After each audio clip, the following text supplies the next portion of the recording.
Good morning सबको, मेरा नमस्कार। टॉपर बोर्ड में आपका स्वागत है। अभी आप इस वीडियो में देखेंगे रासायनिक अभिक्रिया एवं समीकरण से 50 लघुत्तरीय प्रश्न जो 2026 एग्जाम के लिए काफी इंपॉर्टेंट है। ये खुद देखें और अपने दोस्तों को शेयर करें और इसको आप याद कर लें, क्योंकि 2026 में जो आपका एग्जाम होगा सभी क्वेश्चन आपका रासायनिक अभिक्रिया एवं समीकरण से इसी वीडियो से रहेगा।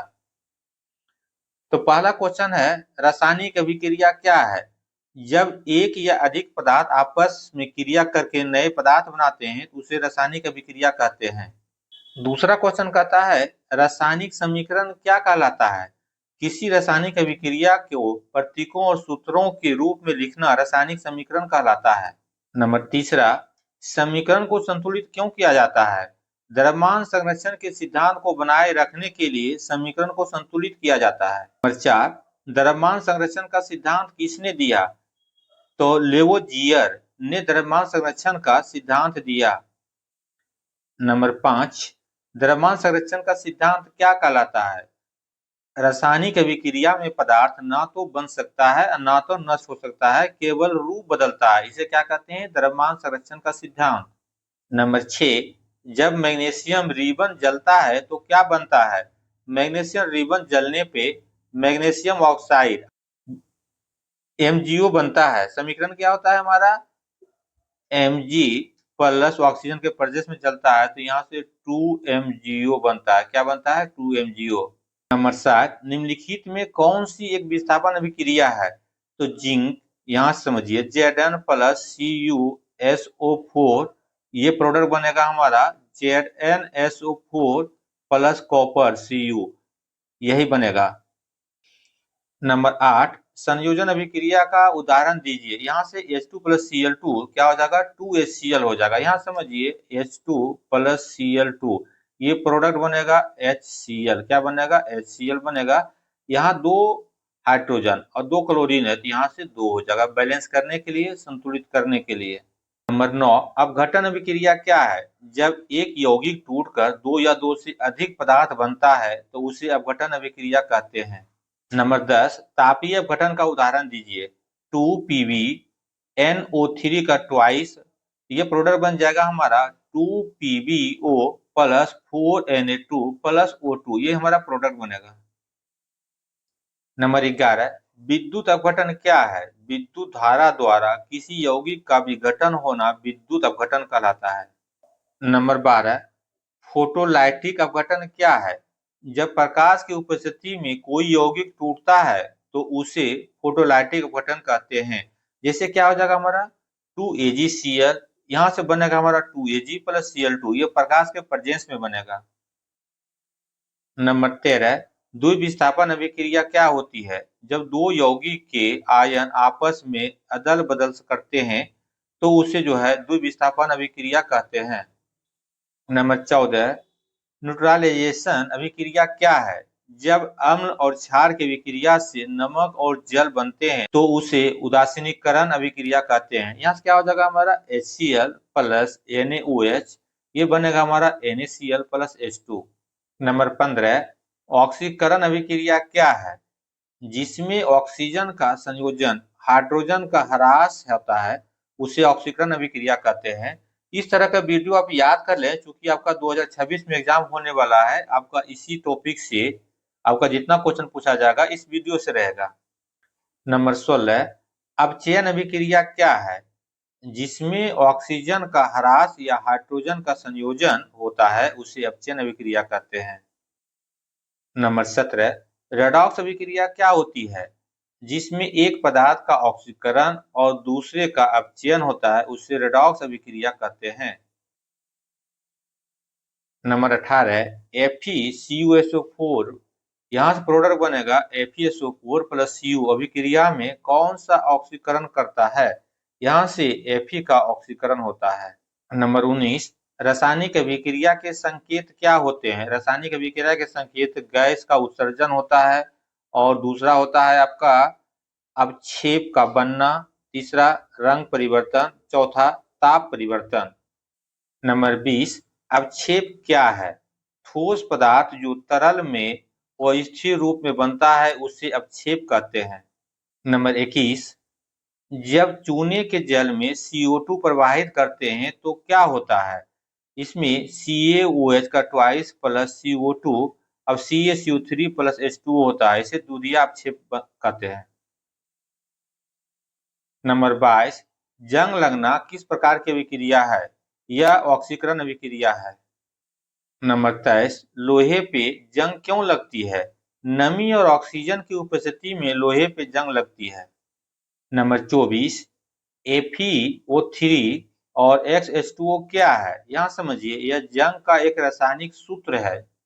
नंबर 25, खाद्य पदार्थों में वसा का ऑक्सीकरण क्या कहलाता है? खाद्य पदार्थों में वसा का ऑक्सीकरण ये बाष्पीकरण कहलाता है। नंबर 26, बाष्पीकरण को रोकने के 2 उपाय बताएं। वायुरोधक डिब्बों में रखना। वायुरोधक डिब्बों का मतलब होता है जिसमें हवा आ और जा नहीं सकता है। नंबर दूसरा, नाइट्रोजन गैस भरकर पैक करना। नंबर 27, धातु का क्षरण क्या है? तो वायु या नमी से धातुओं को धीरे धीरे नष्ट होना क्षरण कहलाता है। नंबर 28, गैल्वेनीकरण क्या है? ये होता है लोहे पर जस्ते की परत चढ़ाकर क्षरण से बचाने के लिए प्रक्रिया। नंबर 29, क्रियाशीलता श्रेणी क्या है? धातुओं को उनकी क्रियाशीलता के अनुसार क्रम में रखना क्रियाशीलता श्रेणी कहलाती है। नंबर 30, कौन सी धातु सबसे अधिक क्रियाशील है? ये होता है पोटेशियम। नंबर 30, कौन सी धातु सबसे कम क्रियाशील है? ये होता है सोना। नंबर 32, कौन सी अभिक्रिया में ऊष्मा उत्सर्जित होती है? ऊष्माक्षेपी अभिक्रिया। नंबर 33, कौन सी अभिक्रिया में ऊष्मा शोषित होती है? ऊष्माशोषी अभिक्रिया। नंबर 34, उदाहरण दीजिए ऊष्माक्षेपी अभिक्रिया का। मीथेन यानी CH4, ऑक्सीजन 2O2 होना चाहिए और ये कार्बन डाइऑक्साइड बनेगा CO2। यहाँ से 2H2O प्लस हीट निकलेगा। हीट मतलब ऊष्मा। नंबर 35, उदाहरण दीजिए ऊष्माशोषी अभिक्रिया का। CaCO3 plus CO plus CO2 ऊष्मा की आवश्यकता। नंबर 36, क्या सभी अभिक्रियाएं दृश्यमान होती है? नहीं, कुछ अदृश्य होती हैं जैसे प्रकाश या गंध परिवर्तन होती है। नंबर 37, रासायनिक समीकरण संतुलित करने के लिए क्या ध्यान रखना चाहिए? अभिकारकों और उत्पादों के परमाणुओं की संख्या समान होनी चाहिए। नंबर 38, क्या रासायनिक अभिक्रियाएं प्रतिवर्ती होती है? हाँ, कुछ अभिक्रियाएं प्रतिवर्ती होती है। जैसे क्या होता है, अमोनिया NH3 प्लस HCl ये बनता है NH4Cl। नंबर 39, क्या रासायनिक परिवर्तन स्थायी होता है? उत्तर हाँ, यह स्थायी परिवर्तन होता है।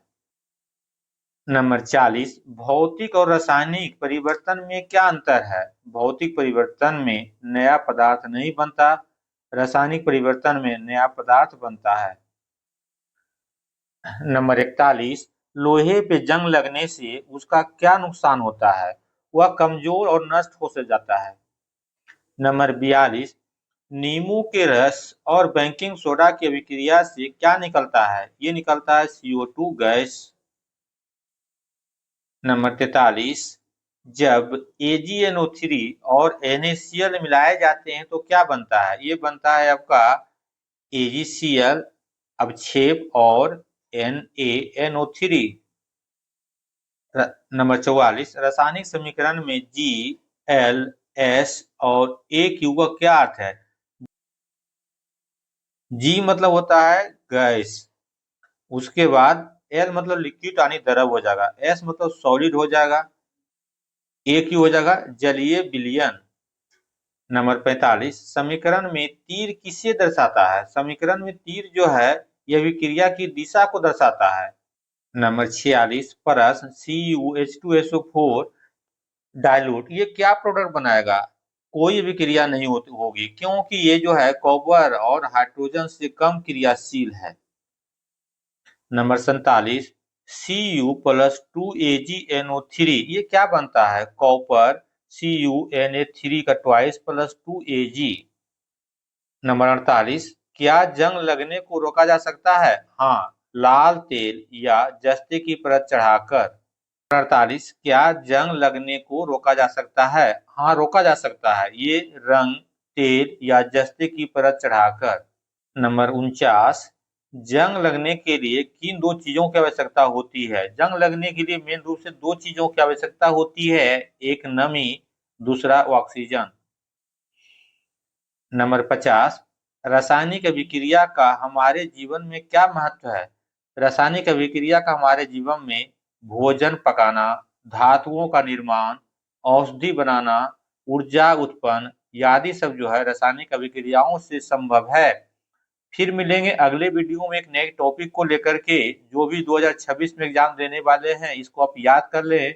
इससे ज्यादा क्वेश्चन आप नहीं पूछेगा और अपने दोस्तों को भी शेयर करें जो 2026 में एग्जाम देंगे।